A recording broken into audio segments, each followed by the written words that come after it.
against the big girl and they call it government. 'Cause I sing economy, it's your life they spend. Fools are running your life and you don't realize you could run it yourself. Robert. Hello, Robbie. Good morning. Anna, how are you? Hello, Barry. Hey. It can feel a bit unreal here as well, but no, there is a growing resistance. Unfortunately, our new government, we had high hopes for it, but they're so scared of the Americans that I don't know what they're doing behind the scenes or what they're thinking, but for now they're just completely marching in lockstep. As soon as, his first job, as soon as he got elected, was to rush off to Japan for a Quad meeting and then rush over to Spain for the NATO meeting. And so his first 3 weeks in office, he is doing all this foreign policy stuff where all the decisions have already been made. Okay. And it's his job as the Prime Minister of Australia to go along with all that. And he's not a strong enough guy. He's no Gough Whitlam. Gough Whitlam was the last Australian Prime Minister to challenge American and British foreign policy. And he got sacked by the Queen for doing that. The Queen, yeah. I was reading about that recently. The Queen was well in there, yeah. This influence, I'm trying to get a picture of the gang. So Blair comes to prominence and gets he's chosen. He's always going to be the guy, isn't he?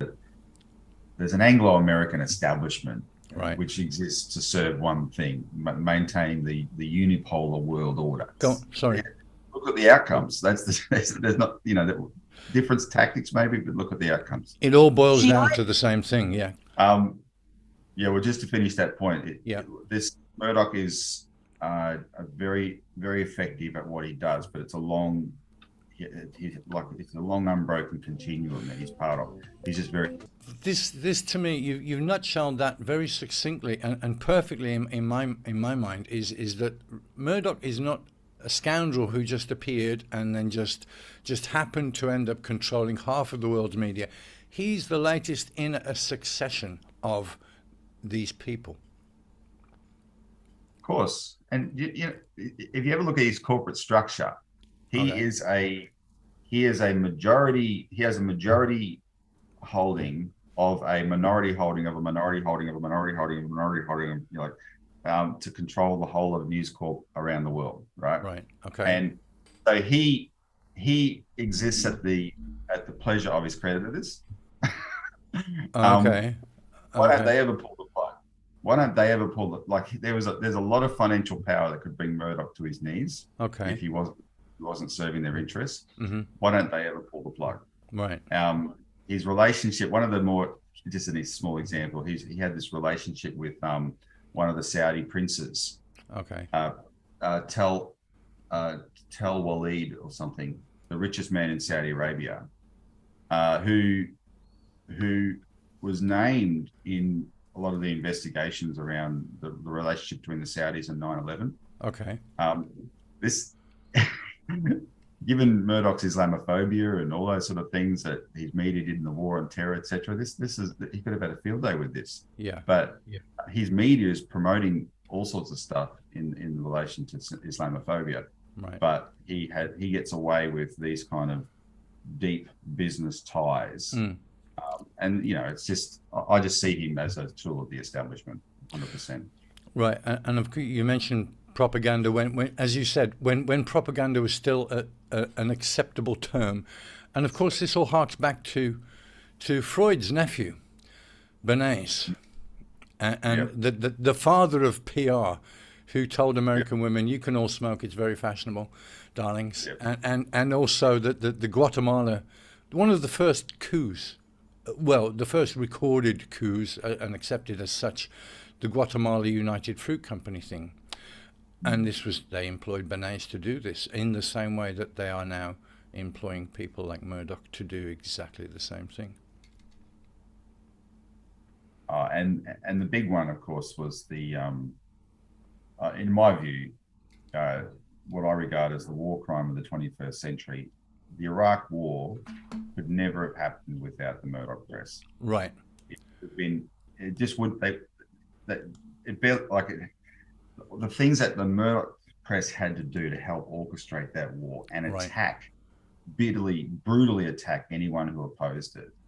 Especially in the UK front was the worst. Yeah. For that. The Lib Dems leader, whatever his name, I forget his name, Charles yeah, Kennedy. Charles Kennedy, and the target graphic. You know, these people are all traitors. This sort of thing, classic Murdoch. But boy, and then you find out later, you know, he's participating in these, you know, project for the new American century or whatever they were. PNAC, yeah.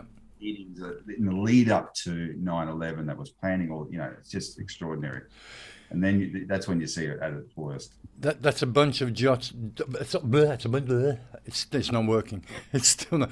That's a whole bunch of dots that you've just joined there, Robbie. 9/11, the PNAC, Murdoch, the media, propaganda, the program for the new American century, and Iraq. And Anna, you mentioned Iraq also at this point. You want to jump in there? Yes, I thought it was. I thought it was really terrifying when it happened after 9/11 happened. The Stop the War actually did something good. They put on some meetings. CND, the Campaign for Nuclear Disarmament, which was supposed to have been a partner, disappeared. Did absolutely nothing. Right. So there was no one publicizing this stuff. So I stepped in and did the press, and I was just told very odd things by various people in the left. They don't take any notice of us. You shouldn't be doing this. It's the bourgeois press. Don't do it. So I ended up no CND helping, no trade union PRs, and obviously the trade unions have the resources. It ended up myself and one other, somebody called Mike Marcusy, who was writing a lot of the press releases. Doing this, it was just so weird, and you were up against, you know, at the same time you had Alistair Campbell, and writing the dodgy dossiers. The sexed up dossier, yeah. It was very, and can I say, I was really shocked recently, but strangely unsurprised to see John McDonnell now very friendly with Alistair Campbell, who has been rehabilitated on the left, it seems. The whole thing was really weird and strange, and I think distinctly dodgy. Again, a series of dots again joined, as far as I'm concerned. Campbell, the Iraq thing, which I agree with you, Robbie. It's the crime of the century, that what was done, and then you had Libya, of course, and etc. Campbell, now, as you say, Anna, has just been kind of readopted by the left. What happened to the left? Because you had Corbyn, who was no good to the establishment. I'm anti-war, I'm anti-weapons, I'm anti-nuclear. How can they make any money out of this guy? He's not going to go with it, is he? So he had to be destroyed. And yes. You had the lobby. But he had the chance. You know, why was it that up until 9/11 he had been a backbench MP? Okay. I don't know, 20 odd years, who's known in certain small circles, you know, as being a leftist MP, progressive, anti-racist, and the rest of it. So he got, you know, he happened to be prominent at that time. So we got Corbyn as anti-war, anti-weapons. I'm sorry. Yeah. Right. If you're familiar with the Marvel universe, you'll know I think one of the Iron Man films has a character called the Mandarin, who's played by Ben Kingsley. Yeah. And if you remember how that goes, they created me.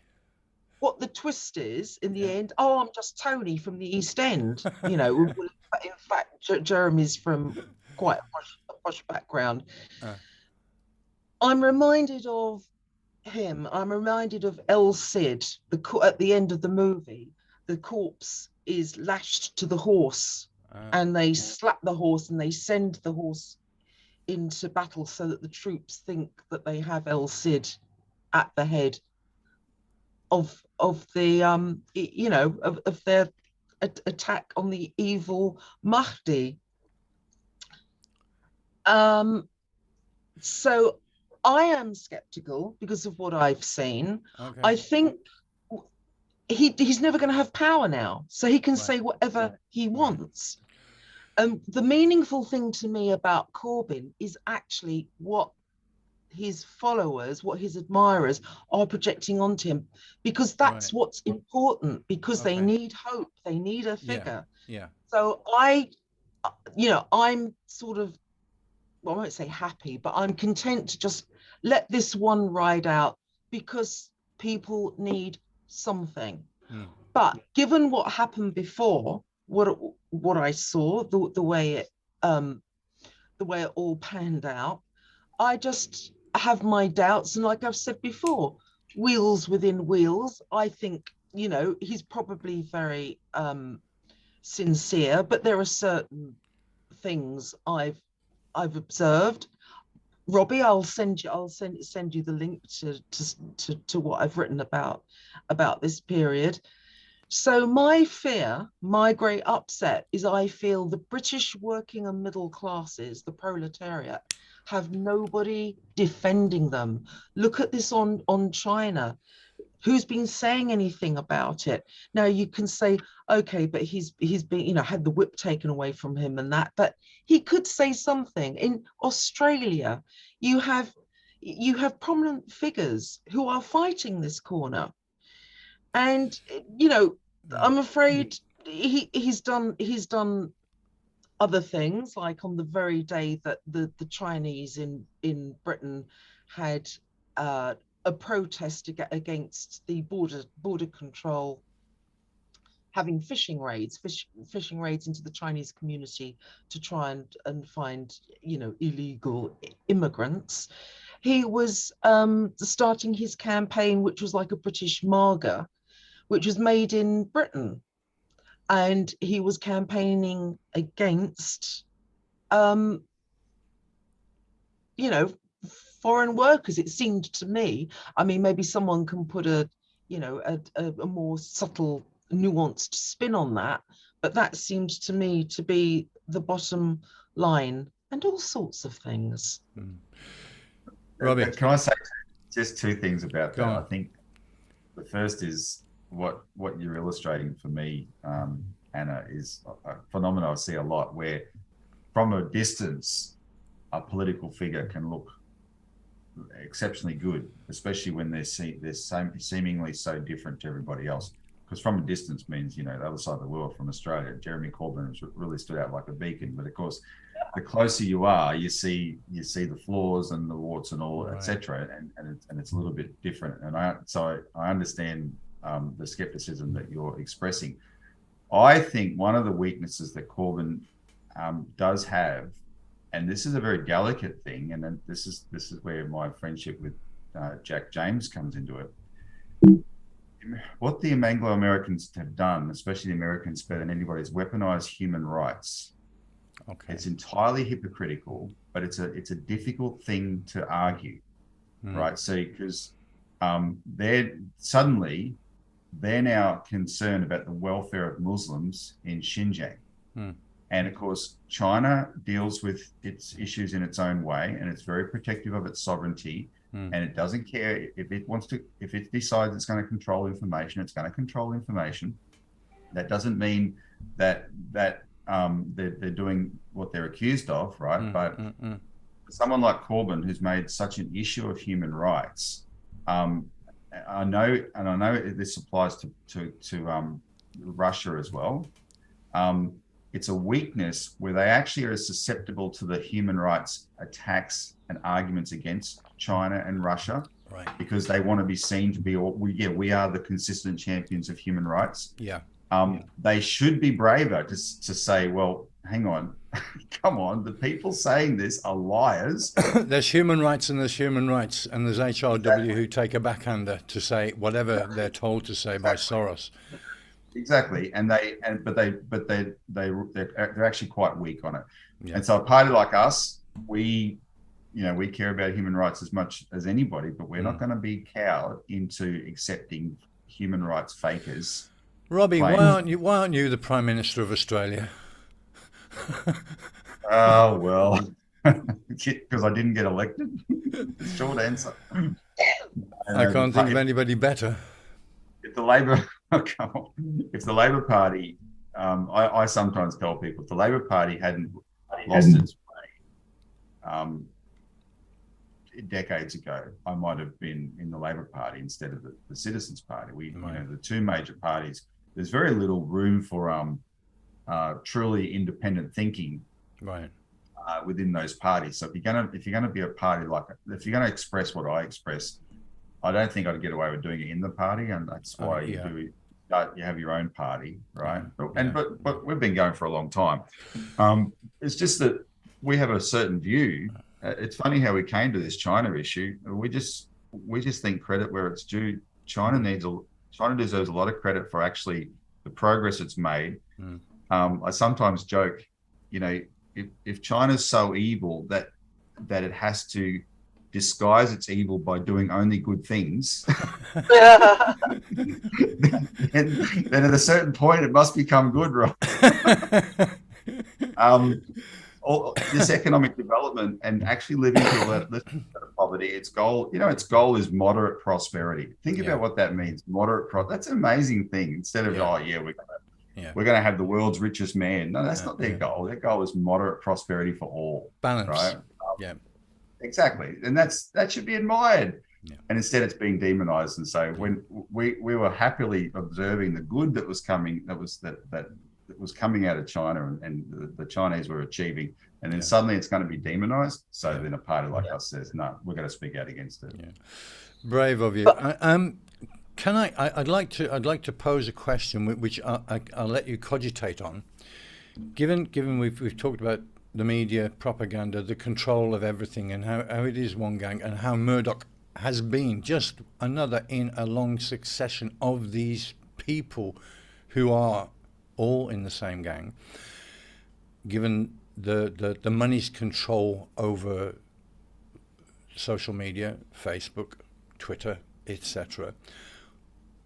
You say yourself, Robbie, and I know you're also pretty much independent. You know, independent because you have no choice. If you join this gang, you've got to say what this gang says. What are the possibilities for the future when the money controls what people think, what people hear, what people say? Where's the way out of this? This is for me, because we all talk about this. We all know what's going on. We're kind of in this echo bubble where we're contained. For example, on Twitter, I know I can say something and I get a few people who agree, and that's fine. But how do I get out of this and reach more people when it is contained? This for me is the prime question. Is the media, the control of the media, propaganda, the money controlling it? There is that, but there's also incredible sectarian divisions, you know, that have quite shocked me, because I thought everyone was going to come together, and you keep amplifying each other. And instead I'm seeing turf wars, I'm seeing outright prejudice, because obviously as a Chinese person and as a woman from Acne, you know, I think Asian women are like the lowest on the rung at the moment. And I so for example, I will say something that I think is fairly insightful, and I've been writing about this stuff for 20 years. You know, it's all on my website, Madam Meow. I'll put all the links in at the end. Okay, and it just gets ignored. And not only that, but I feel I'm completely ghettoized. I'm effectively silenced. I mean, you've seen who engages with me and who shows kindness and solidarity, and you can see quite easily who doesn't. So this just doesn't help. And the fact that there are how many Chinese people talking about the politics and the current geopolitical mess that we're in. Yeah. You know, I feel absolutely shoved in this ghetto where there's like a hierarchy that has developed now. And this is just awful. This can't bloody work. And this, Anna, you're talking about, for example, the Twitter sphere, if you like, as just as a microcosm of this, yeah. Yeah, it's incredible. You find your stuff turning up in other people's ideas. Now, I don't mind that because it's cross-fertilization. It's a hive mind. We should all be passing on ideas that then get amplified. Right. But instead, I feel it's a microcosm of what's happening with China. It's like, oh, you're fine while we can exploit you and suck the goodness out of you and all the nutrition, but we're not going to put anything back. We're certainly not going to let our followers know you even exist. And I just find that bizarre. If you're looking at racism and the fact that people's critical faculties have collapsed so quickly, and people have been accepted this demonization of Asians and Chinese as if we have no inner life. We don't exist as thinking and feeling human beings. And then you get people coming up who are supposed to be pro-China, and they're doing the exact thing. They're stripping you of your humanity. It means people aren't seeing Chinese people as normal and engaging. So we remain a mystery. And when you're a mystery and a blank canvas, that means anything can and will be projected onto you. You know, so absolutely. So you hit a nail on the head for me, Anna. This thing about I've lost it. Hang on, it's coming back. We're tired. It's Can I say something? Robbie, go on. Okay, I'm glad you expressed it that way, Anna, because it's what I found. I was having a conversation the other day with a former New Zealand cabinet minister that I brought to Australia to do some meetings in Parliament. We met some embassy people, etc. And he was telling me about, in very enthusiastic terms, about a particular ethnic community that he works with in New Zealand who are really, really well organised and really effective at doing political things. Okay. I don't want to mention the name of the community. And anyway, I said to him, he's giving me this description in glowing terms because he's basically saying I should work with them as well. Okay. And I said, you know, I'm listening to this and I'm thinking, this is if the government ever decided to target that community that you're talking about, they could take everything you've just said that you're saying as a positive and twist it into a complete negative, and everyone would fall into line, and the prejudice would start flowing. Because it shocked me how quickly, and your story going back to the foot and mouth disease was a big surprise, but for me, it shocked me just how quickly it's like a tap was turned in Australia 4 years ago, right? And suddenly what the Muslim community experienced for 15 years was turned off and was turned onto the Chinese community, right? And these and they are completely marginalized. They're not allowed to speak for themselves, right? Because no one's going to listen. Oh, of course you control this evil person named Clive Hamilton he's a lefty academic. In 2018, he wrote this book called Silent Invasion. And he alleges in the book that 30 to 40% of the Australian Chinese population are loyal to Beijing. So in whatever invasion is going to happen, they're going to rise up, and they had no evidence for it whatsoever. And this is a sort of thing that was targeted to the Chinese community. And so you got violence on the streets, that sort of thing. And you can see how they turn it, and they can't speak for themselves. But the good news is, in this last election, although the outcome has been a bit, in terms of the flow on, has been a bit disappointing. Okay. Everyone acknowledges that the difference, the change of government came about because the Australian Chinese community changed the way they vote en masse. Okay. Because they still get a vote. And because it was about 60, their voting was about 60 to 70% liberal, because Chinese people tend to be business people. They just want to get on with business, etc. Right? So they voted for the Conservative government. They just got sick of it. And the community as a whole just switched their vote to Labor, and in all those key seats, Labor won. Now, a tiny handful of people are trying to demonize that. Oh, look, see what they can do. But the majority of people, even the majority of the media, they actually, so far, the reaction has been, oh, this is a reality check. Yeah. Maybe we did go too far. So as silenced as they were, unable to speak for themselves, that their efforts at the ballot box worked.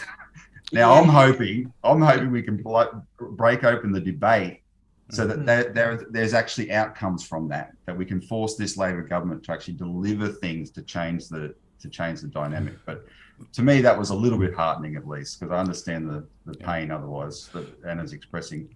Vote with the feet. So that's a situation in Australia which has demonstrated that people will eventually, God bless them, vote with their feet. Anna, can something similar happen in London, in the UK?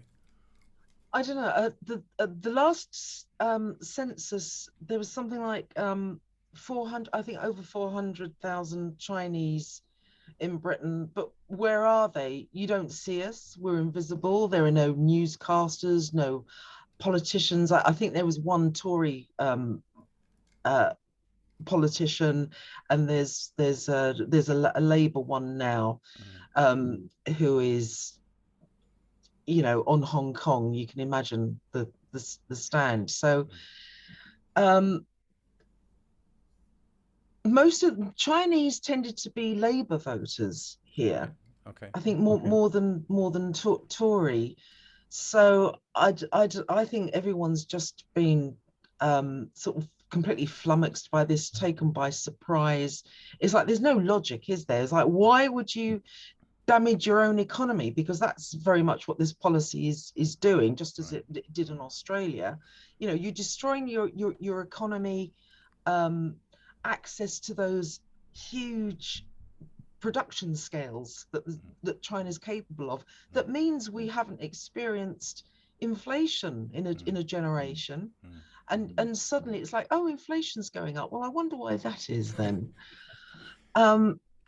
So I think the Chinese here are more likely to vote Labour next time. But the problem is, it's like Lawrence Ferlinghetti's poem, A Bird with Two Right Wings. It's like the Republicans and the Democrats we've got the same dance that goes on, between one and another. I think that's the threat that Jeremy Corbyn was, because he, that his presence threatened to break that.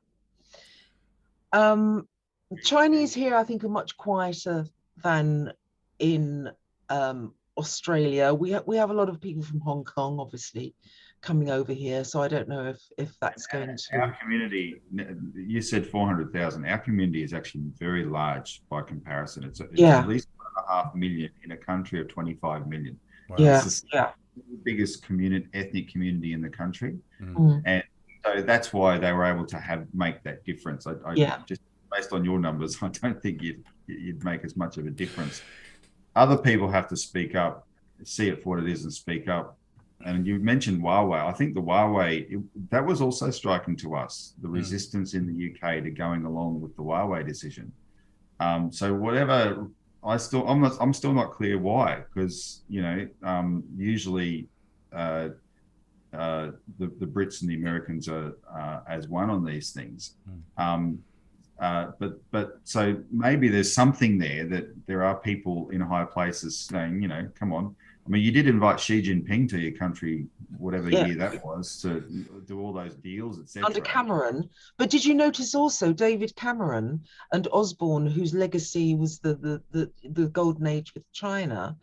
Suddenly, there are all these news reports of David Cameron's involvement with a company called Greensill, and it was supposed to be dodgy. So again, it's the tap being turned on. It's like, well, if you're not going to, to play ball, we're going to, concentrate all our fire onto you. And then Osborne, because he was, he went to be an editor the editor with the Evening Standard, owned by Evgeny, what's it, a Russian anyway. So you have all the dirt that started to be dished on them. They get into line.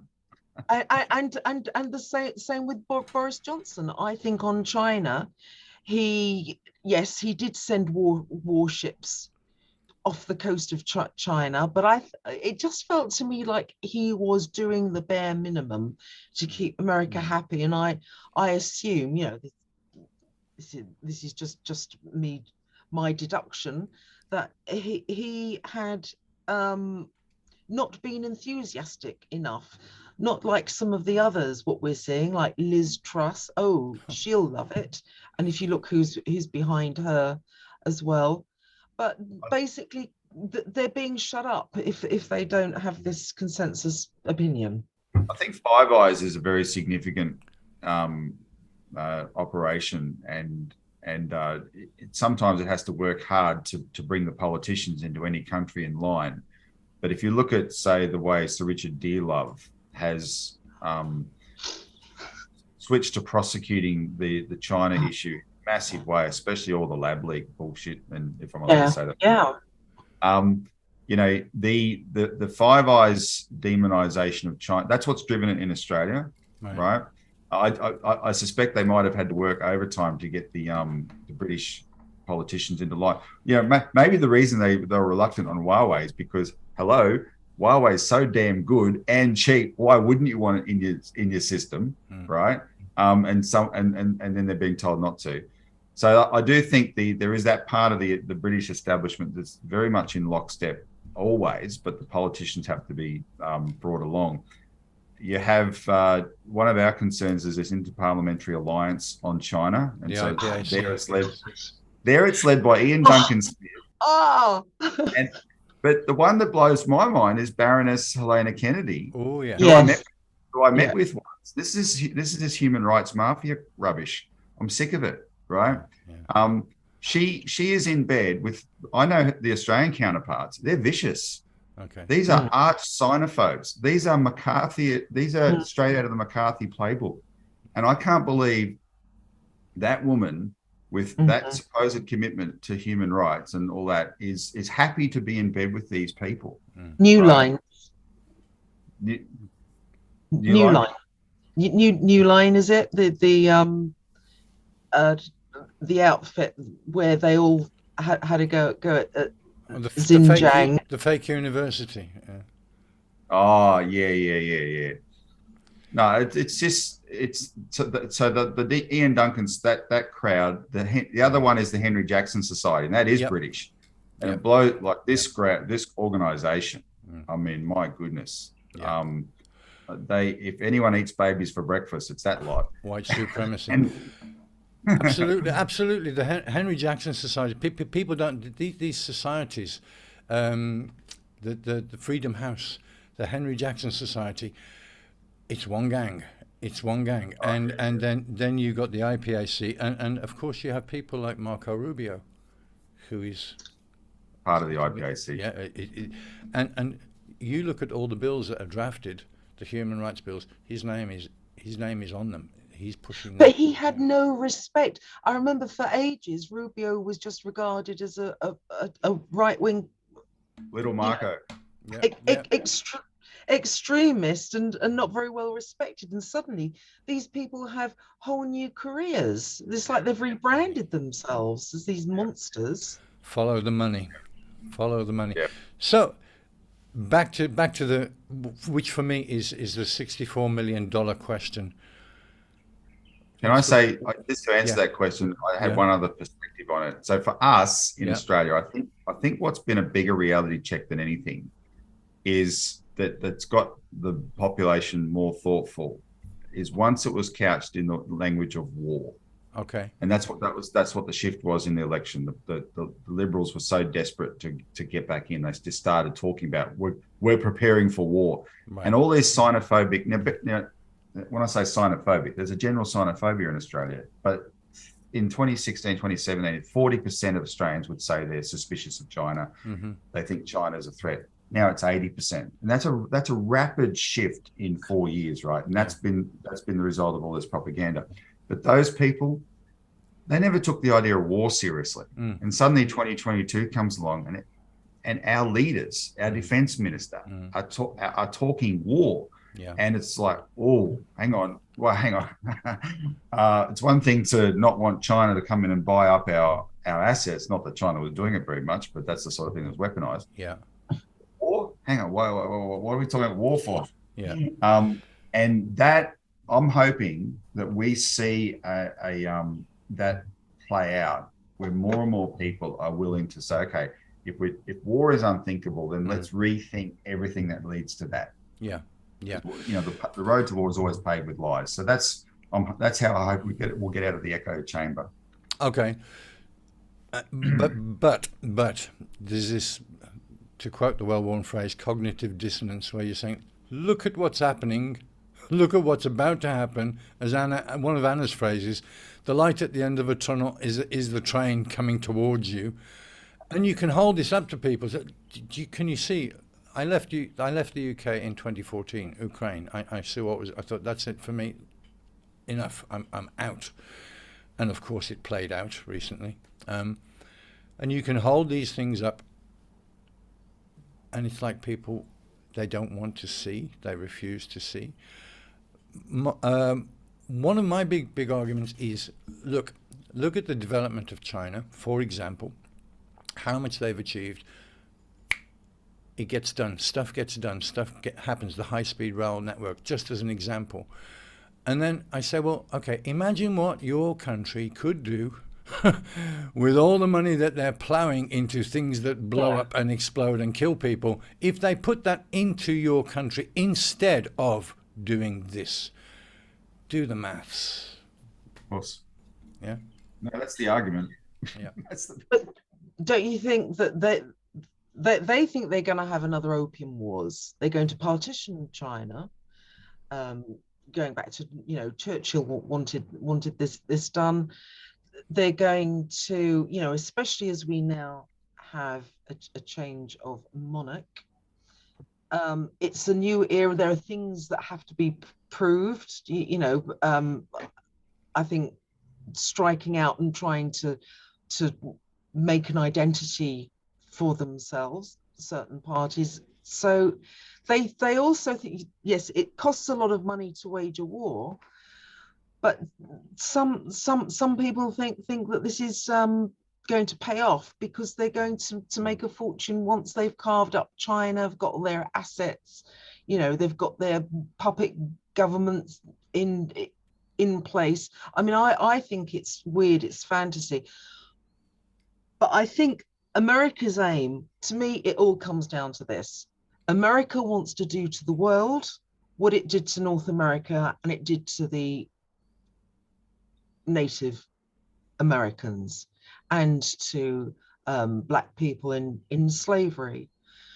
And I think they think, well, we did it once. Look, we won the whole of North America. We can do this to the world. If only that pesky Russia and China aren't in the way, it's going to be clear for us to do this. And I hope, and I suspect people outside our Anglo bubble are seeing this and realizing that's their future. You look at what happened to the Native Americans, and that is the future they have designed and planned for you. I've seen recently trending, as they say, on Twitter, the words "general strike" applied to America, and I'm wondering if really the power, as we used to say in the UK, the power of the pound in your pocket. If the machine is stopped by, for example, something like a general strike. Anna, you remember February 20... The general strike, yes. You remember February 2003, and there were millions, Robbie, you would remember, of course, as well, millions in cities all around the world who demonstrated, we don't want you to do this thing. Iraq. We don't want you to do this. It was clear. There were millions of people in cities around the world. Yeah. It still went ahead. Yeah. How do you stop the machine? General strike? Well, I have a slightly different perspective on the machine, because I think one of the things that the people in America And I work with people in America. I have for a long time through the Schiller Institute.